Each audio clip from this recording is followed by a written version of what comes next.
Good morning, guys. Welcome to TMX Adventures. Lisa here. Hey, today we are in full swing birthday preparations, and it actually doesn't feel like we have much to do, which is super cool. And that's the benefit of having a Thermomix on the bench. We've made a lot of crackers. I'll talk about those soon, but I'm going to whip up two dips right now with you guys together because I thought you might enjoy seeing how easy and quick and simple it is with a Thermomix, especially the TM6, but you can do this on any model Thermomix or thermo cooker.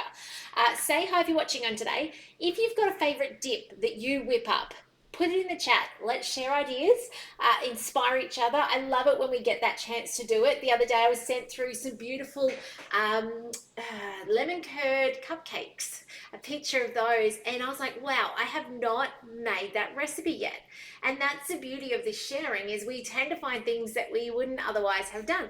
So do put comments in, and as well as that, it tells Facebook you want to see this. And those of you on YouTube later, I'd love to hear your comments about what you make, especially because you guys live all over the world. Your dips that you preference are probably different to mine, so please hit the subscribe button and let me know. All right, so I'm going to make two dips. I'm going to recycle my bowl. I'm making double batches because we're feeding a few people on Sunday. So, and excuse me, there's a fly that thinks it wants to be part of the video today. So I'm going to start with herb and garlic dip. It is a classic Thermomix one. I remember learning this off by heart. We had to in TM31 days 11 years ago. So I'm going to get started with that. We'll go start cooking. This is a favorite in my house. The kids are often whipping this up to the point that they don't need a recipe anymore, but I'll show you today with the guided recipe. 1 clove of garlic, I'm doubling it, okay, although I'm sure you guys will tell me if I get the doubling wrong. Sometimes happens. So I'm using garlic paste. You could use garlic powder, just halve it, okay, halve your quantity because it's dehydrated. So that goes in first. Some parsley. So the kids have gone out and picked parsley, and the other ingredient is chives, okay. So I'm just going to put all of that in now. I've just ripped it so it kind of fits down between that center shaft and the side of the bowl. There you go. There's your spring onion shallots cut into pieces. Insert the measuring cup into the mixing bowl lid. Next, we're going to chop that 3-second speed. 7 off that goes. Really easy. Who's made this recipe before? Is this something you've made? Like, as I said, we do this all the time. We've used it on pizza bases. We've used it in all sorts of recipes over time. So there you go, chopped up herbs, so easy. Next up, scrape down the sides with a spatula, and then ask for a block of cream cheese. So I've got 2 blocks of cream cheese. Now we do need to make the cream cheese small enough that it fits again down the blade shaft, otherwise it's just going to dance on top. It does not need to be softened beforehand. You know, without the Thermomix, pre-Thermomix days, everything said soften your cream cheese. The Thermomix is powerful enough that it doesn't require softened cheese, okay? So when you're making cream cheese, like cheesecakes and things like that, you don't need to. All right, so here we go. Get that open there. I'm just going to chop it in. Go away, fly. You can tell summer has arrived in southeast Queensland when the flies turn up. I'm just chopping it in half. I'll scrape that off, let none go to waste. So we're having a very savoury birthday party. While I scrape that off, let me tell you about what we've made up the back here. We have seeded protein crackers, which I showed you how to make the other day. Okay, that's one of the recipes. Oh, found another one. Let me break it up and chuck it in. We have cheese crackers. They are very Moorish, okay? They're really yummy. I'll show you them in a second. You can kind of see them up here. They're in this container here. We've got, and I will show you them all in a second when I've got it mixing and spare hands. We have, the twice baked toast, which is what they call it, but it's actually like fancy crackers. You know, the fancy crackers in the boxes at the supermarket that are too expensive to buy too often. So you can make them yourself. They're on Cookidoo. They do have like wholemeal flour and plain flour in them, and we never do both, and we actually do gluten-free on ours. We just use gluten-free plain in that recipe, and it's just beautiful. If you need that recipe, let me know. I've got videos for that recipe. I've done it many occasions because it's such a wow recipe.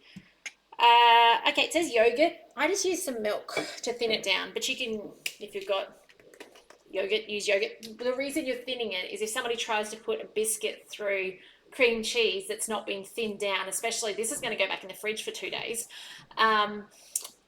you're going to break your bicky, okay? So you need to thin it in some way. So I'm just putting a couple of dabs. That's probably more than enough. But again, I want it to be able to get a cracker through it, okay? Because we've got all homemade crackers. We're not buying any crackers. Next, insert the measuring cup. 20 seconds speed 4.5, and then this is going to be done. I've got one of my vacuum seals. Okay, I'm going to put it in that. I'm hoping it's big enough. So the plan is,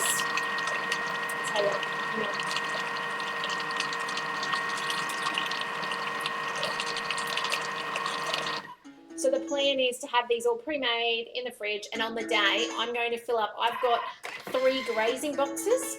I'm actually going to I'm going to present this all out in grazing boxes with some, salami between, some capsicum strips, some cucumber, all those things you can dip in as well as crackers.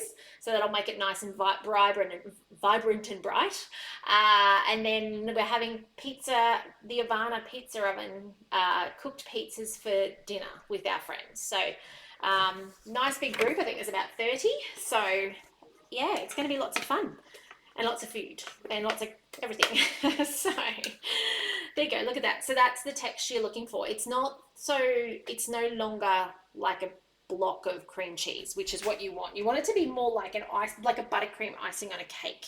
So I'm just putting it in my vacuum seal so I can suck the air out of it and make it last longer.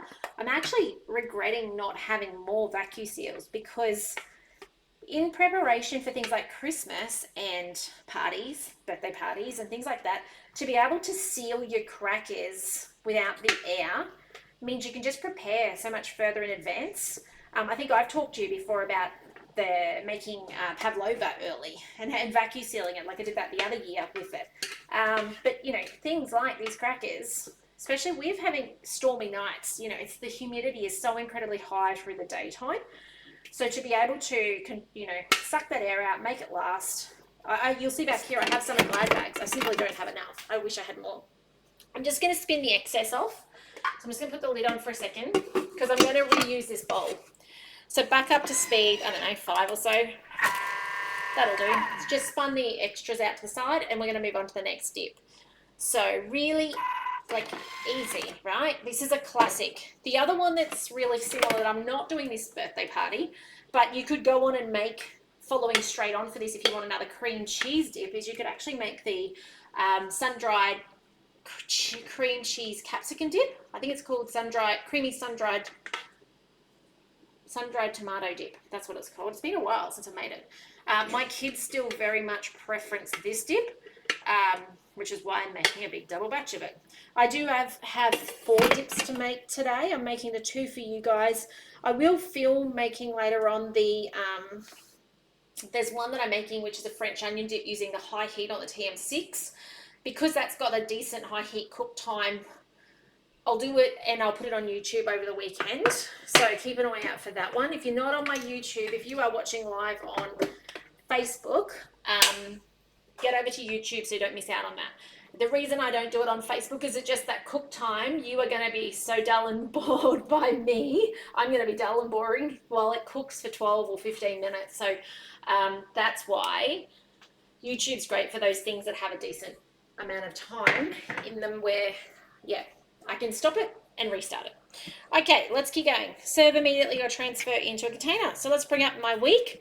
I love planning ahead for things like this and Christmas because you just know it's really calm. You know what's coming. There's no stress. Doesn't break the budget, which is important to us.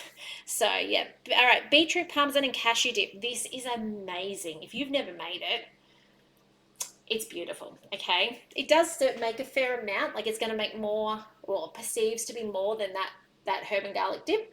I'll show you. You do have to roast some cashews to start off with. Okay. So something to be mindful of. So first things first, and I actually thought today I didn't prep much of this because I wanted to be real with you and show you actually how speedy it can be. Like in your kitchen, you are not going to be talking to a camera while you cook, so you will actually be faster than me. But I just wanted to give you that view of like, if this is your kitchen, you would be chopping up your cheese now without the chatting. And I want to show you like it's really achievable. Like you don't have to be amazingly organized or a super cook to make these things. I'm making a double batch. I do need to remember to make a double batch though. Hopefully I've got enough cheese. Let's see. Close enough. I'm 18 grams out. That's okay. 1 clove of garlic. So exactly as I did before. Cheating. Sometimes you gotta make shortcuts. Okay, in this goes. So I'm doubling it just in case you weren't sure. On with the lid. And I'm using my recycled bowl, which I love. I love the fact that the bowl doesn't need to be washed out. It's going to be noisy for a second. 10 seconds, speed 9. Off it goes.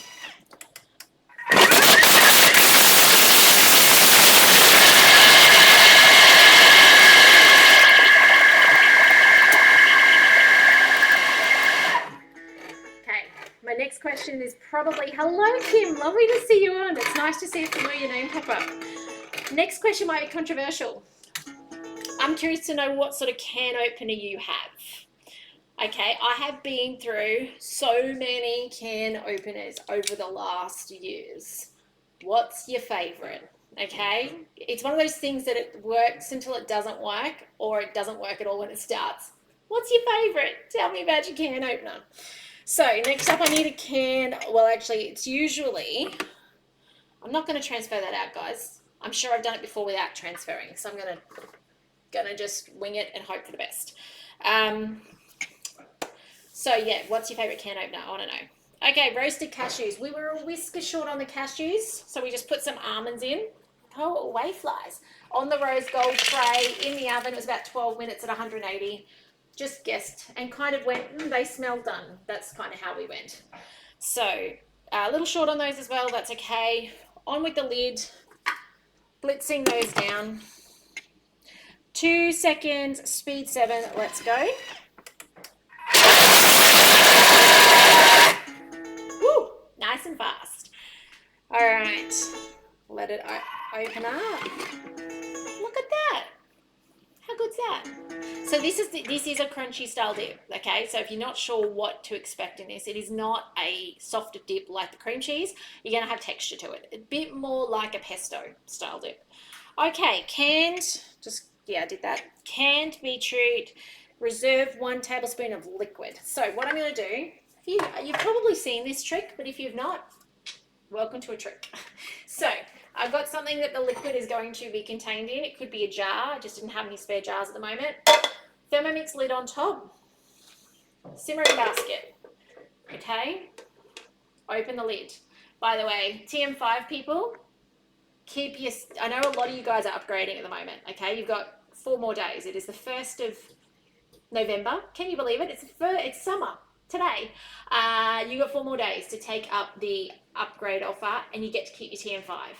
Keep your simmering basket. I miss my TM5 simmering basket. It's the only thing I miss from my TM5, okay?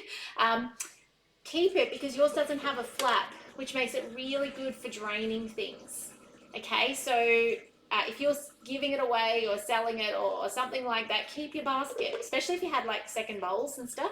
By the way, if you are upgrading, you get a second TM6 bowl and you get a $200 Woolworths gift card. Okay, so awesome time if you're going to. Reach out and grab your link so that you can buy and attach to me for support. Okay, don't just jump on the website and check out and go to some random consultant.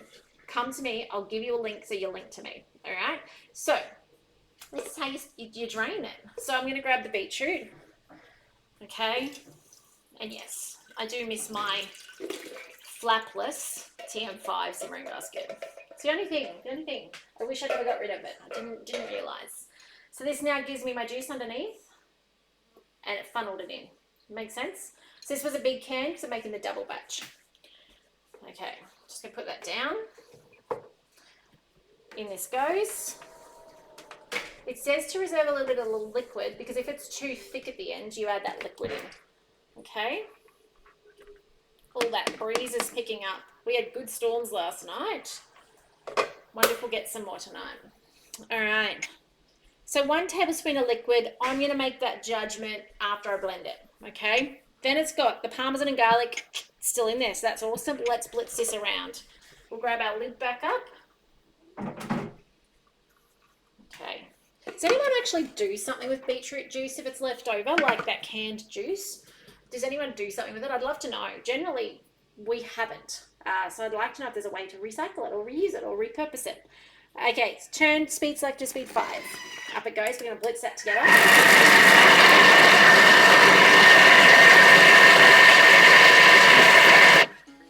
Okay, finishing up this recipe.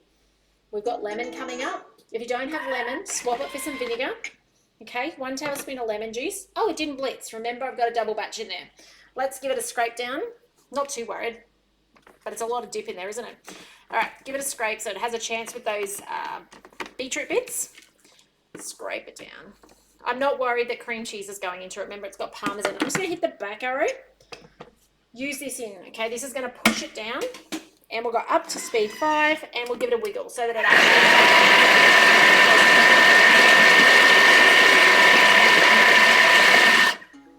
That's a lot better. It is going to tell me in a second, though, if I need that liquid. You're going to be able to see. We may need that liquid. Another bit of beetroot still there. Let's break it up and push it down.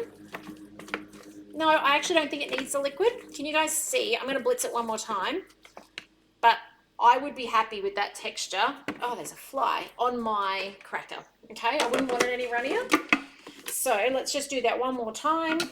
Hit the back arrow. I'm hitting the back arrow so it presets the seconds again. That's the purpose, okay? I could just turn it up again, but sometimes it's nice to have a countdown. So, speed 5, up we go. Give it a jiggle again.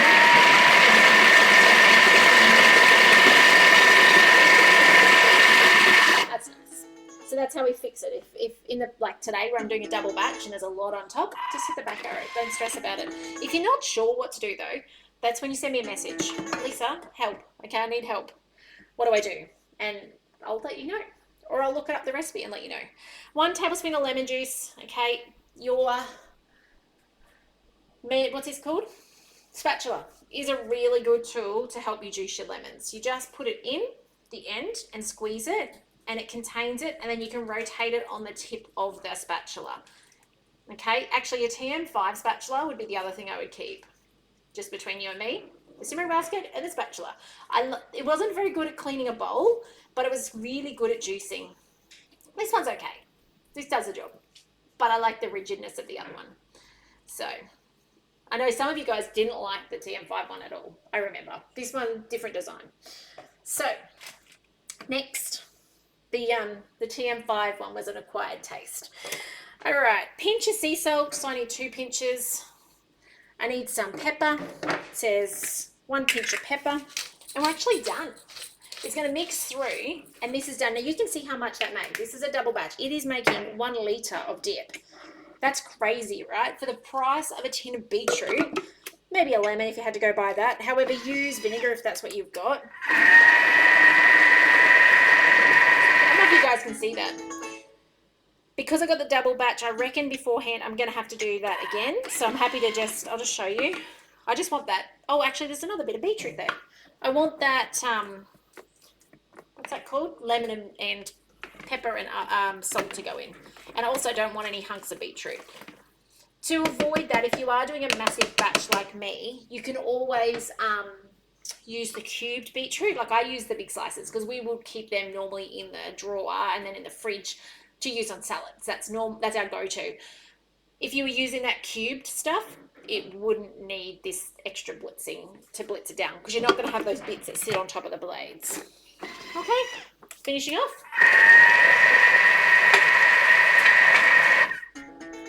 Now, it's not going to fit in the glass that I got, okay? This is not a vacuum seal. This is one that I've had for eternity. It doesn't have its little, heat seal on the top anymore. But yeah, that's that done. That's as simple as it is to make dip in your Thermomix. Like, basic ingredients, Simple techniques, spinning the dial, follow guided recipe. You can't go wrong. Let me just, I won't share this out. I'll take photos. You guys will see that on YouTube later. But let me just come and talk to you about crackers. Let me tell you what else I've got up here. So, I've also got some sweet spiced, no, not sweet spice, I think they're savory spiced nuts. They're in the yogurt container to stay fresh. Okay, that's in the mix shop. These are the seeded protein ones. I showed you these the other day. You guys saw me make them. Okay, sealed in the vacuum seal. So that's those. Then I've got some sweet candied nuts. These are yummy. They've got an egg white that cooks that on, and it's just so good. Oh. These are the, what are these? These are the falafel crackers. Yeah, they are. Okay, this is where I wish I had more vacuum seals. These are falafel crackers. Now, they can look really green depending on what you use in them, and they can also look really oily. Sometimes if you over-process them, the oil comes out of the sesame seeds and stuff in there. But we love them. They're one of our favourites. Really healthy too. Okay, rice crackers. All right, these are underrated. Okay, they are hard to cut. They're a different sort of texture. They remind me of some crackers my dad used to eat when I was a kid, and I don't remember what they were, but they were like more like a slab style cracker. This is a great recipe. I've been making this one for years, but it's been a while since I've made it. I'm not even sure if I've done it since we've moved. Rice crackers. Okay, not highly rated, and I guess it's probably for the fact that they don't cut well, but they're a sturdy cracker. Like, they're one that you will not break putting it through. As much as they're hard to separate here, they don't snap in your dip. So that's a great recipe. And as I said, it doesn't look highly rated. You actually pre-cook brown rice in that. You boil it, then you mill down some raw brown rice and you add it back in. But it's a really tasty recipe. Told you, twice baked. These are the twice baked. I've actually got 2 containers of those.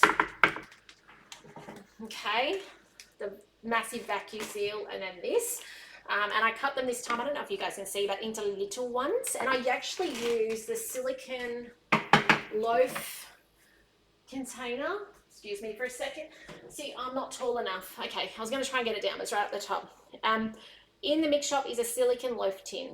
Okay, and we use that and just half filled it so that the crackers, when you slice them, they're about that size. And then what we've done is cut them in half so they go further. Okay, so that's what they are. Here are the cheese crackers. These are delicious. Okay, these are very Moorish. I actually think they're going to have to make another batch of those before the weekend. You make a log. They can't be gluten-free, I don't think. But you make a beautiful log, cheesy log, put it in the fridge and then slice it up and cook it. Not gluten-free. That and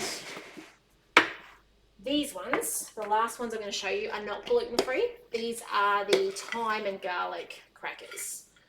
Okay, but both of them can't be gluten-free. The others are all gluten-free. So that's what we've got going on.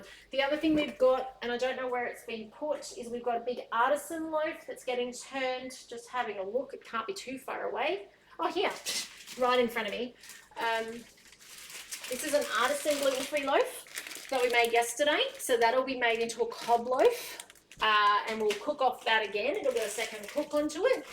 And then I'm going to do the French onion dip shortly. You'll see the video on YouTube tomorrow.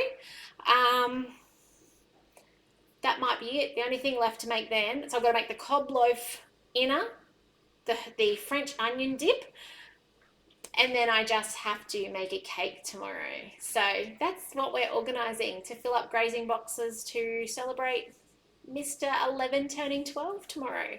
So anyway, that's it for me today. Thank you, Kim, for jumping on in your comments. If anyone's got suggestions on what other dips I should make, let me know. I'd love to know about it. But otherwise, have a fantastic day. Reach out if I can answer questions, if I can support you to get a TM6 on the bench.